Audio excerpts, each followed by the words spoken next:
ce geste de toi viendra mon secours.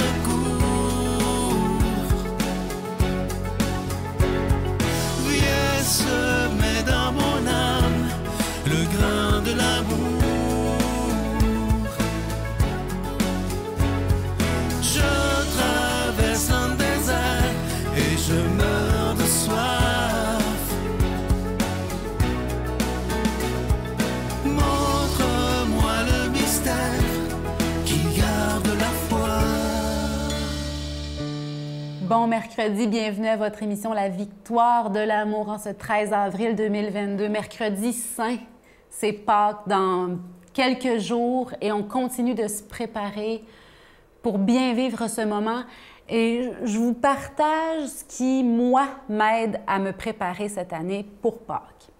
Un texte d'Isaïe, le grand prophète Isaïe, au chapitre 50. « Le Seigneur, mon Dieu, m'a donné le langage d'un disciple, pour que je puisse, d'une parole, soutenir celui qui est épuisé. Chaque matin, il éveille. Il éveille mon oreille chaque matin pour que j'écoute comme un disciple. Le Seigneur, mon Dieu, m'a ouvert l'oreille. » Donc, il est question du langage du disciple pour soutenir celui qui est épuisé, redonner de la force à notre entourage, mais il est aussi question d'éveil de l'oreille. Chaque matin, il éveille chaque matin. Quand on répète dans la Bible comme ça, là, on le répète à l'envers, c'est pour taper sur le clou, comme on dit. C'est pour vraiment nous faire comprendre que c'est important. Et en cette période de carême, là, c'est la fin du carême, c'est le sommet de tous les efforts qu'on a mis pour devenir une meilleure personne, pour se laisser ressusciter avec le Christ, pour laisser mourir ce qui doit mourir. Quelque chose de pas tellement à la mode, c'est le silence. C'est l'écoute. C'est pas tellement la mode, le silence. On allume la radio dans la voiture, on allume la télé dès qu'on arrive à la maison, et c'est pas plus mal, c'est correct. Mais pourquoi pas, dans ces quelques jours qui nous séparent de Pâques, faire un petit effort de silence. Non pas pour être dans le vide, un silence plein de la bonne parole d'amour de Dieu qui veut nous sauver de nos situations inextricables. Tu sais, les situations dans lesquelles on est empêtré dans notre milieu de travail, dans notre famille, avec nos enfants, nos parents, nos amis, notre conjoint, notre conjointe.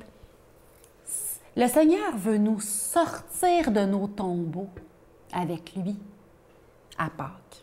Il veut que meure le mal et que vive la vie en chacun de nous. Mais pour être convaincu de ça et le laisser faire, il faut l'entendre, le message. Il faut l'entendre, l'amour. Comment mettre notre vie dans les mains de quelqu'un en qui on n'a pas confiance?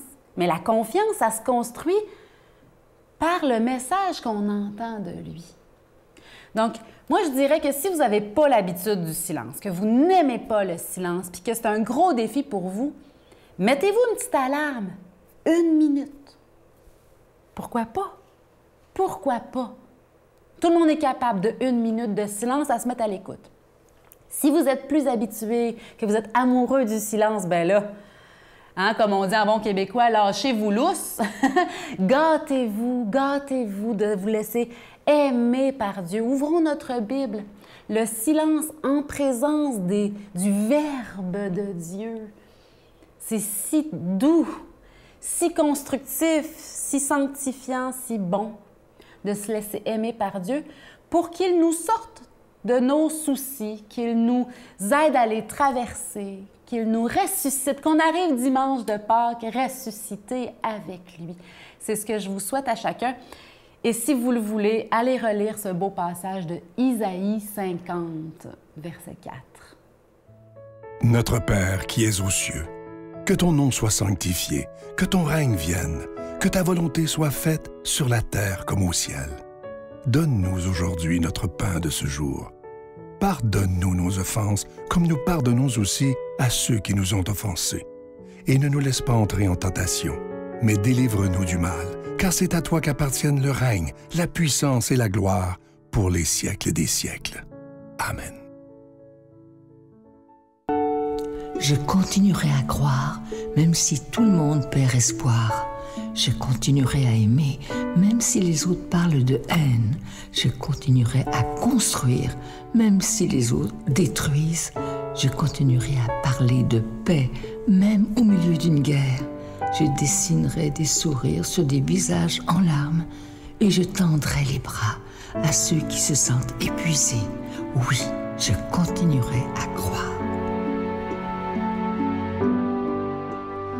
Je suis tellement content de vous parler de ce magnifique cadeau du mois, une exclusivité de la Victoire de l'amour. Il s'agit de la Croix de la Résurrection. C'est en acier inoxydable, ça inclut la chaîne, et ce bijou, il est déjà béni. Et comme c'est en acier inoxydable, bien, ça ne ternira jamais. C'est une magnifique Croix de la Résurrection. Et je dois vous dire une chose, je l'ai montré à des plus jeunes, mais vraiment des gens dans la vingtaine, etc.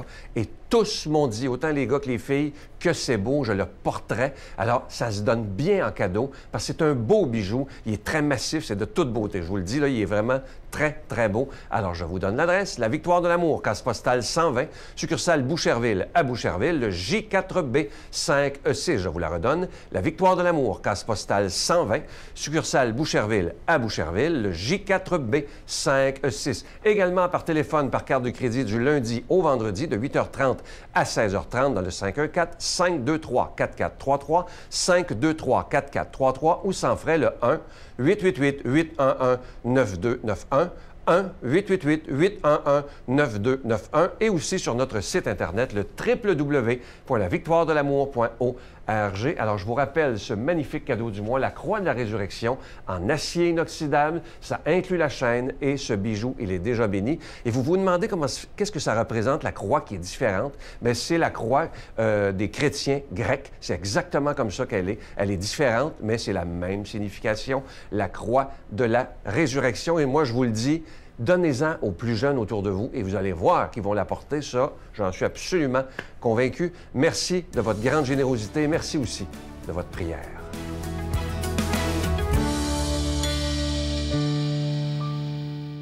Mon Dieu, donnez-moi la sérénité d'accepter les choses que je ne peux changer, le courage de changer les choses que je peux et la sagesse d'en connaître la différence. Amen. On rejoint maintenant pour son homélie le Père Éloi Gillard.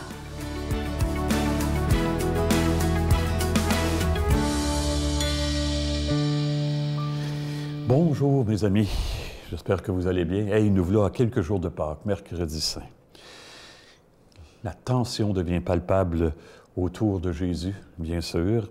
Il sait bien trop ce qui l'attend. Et nous-mêmes, on a de la misère à soutenir ça. Si vraiment on veut cheminer avec lui, là, et que c'est difficile, c'est lui-même qui nous le donne, de pouvoir avancer avec lui dans l'amour.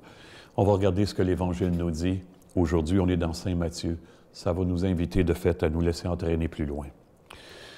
Avec Thomas, dont on sait ce qui va se passer.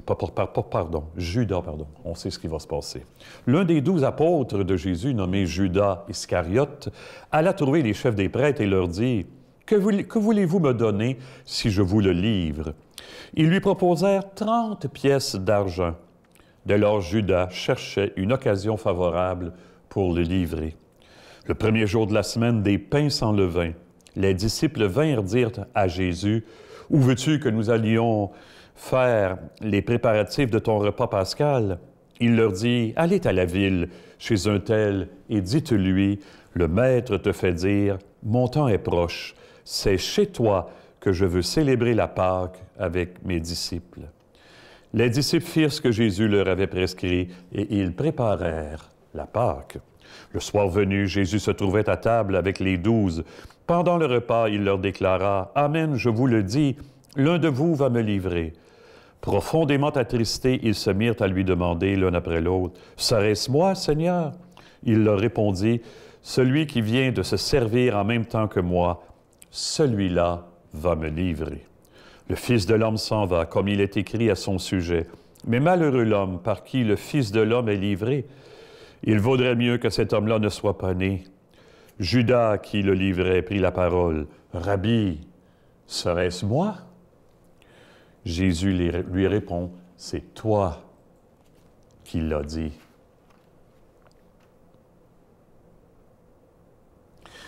Trahison, mort, descente aux enfers, résurrection.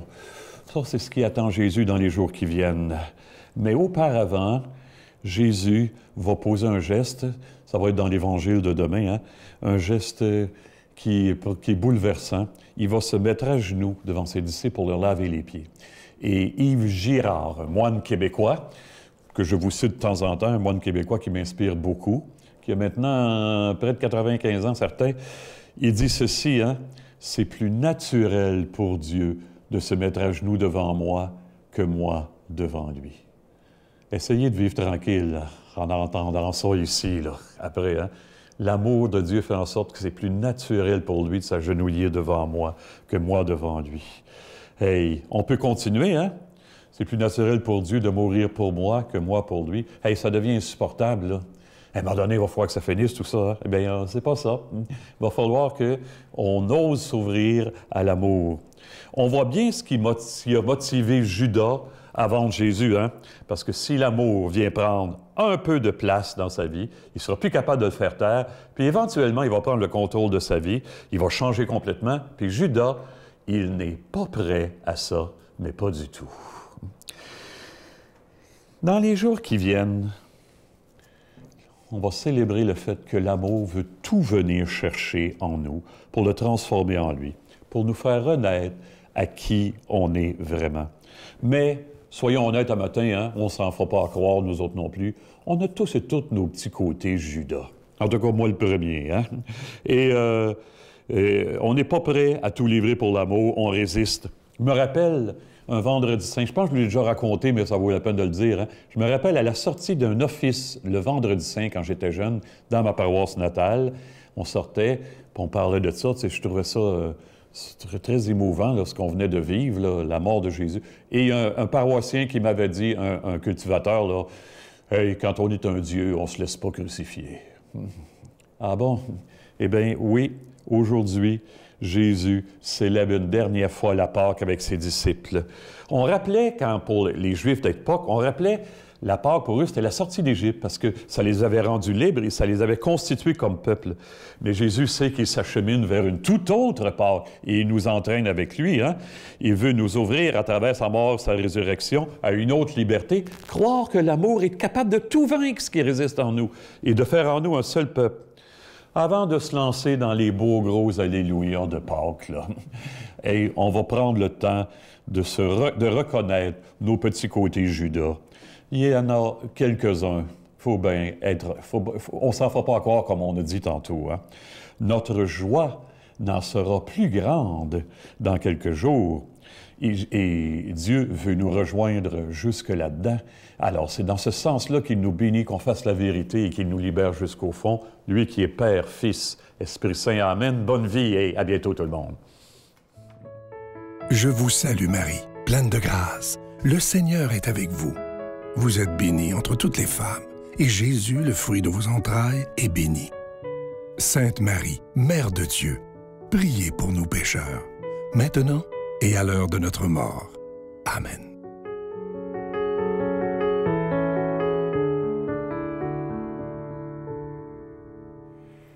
N'oublions pas que le Seigneur, souvent, il chuchote. Oui, il faut tendre l'oreille, parfois se mettre un peu en silence pour entendre les murmures de son amour. Il ne s'impose pas, donc à nous de tendre l'oreille pour entendre ses secrets d'amour pour chacun de nous. Bonne journée.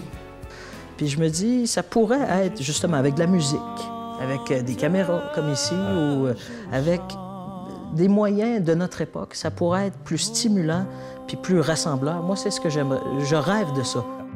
Alléluia,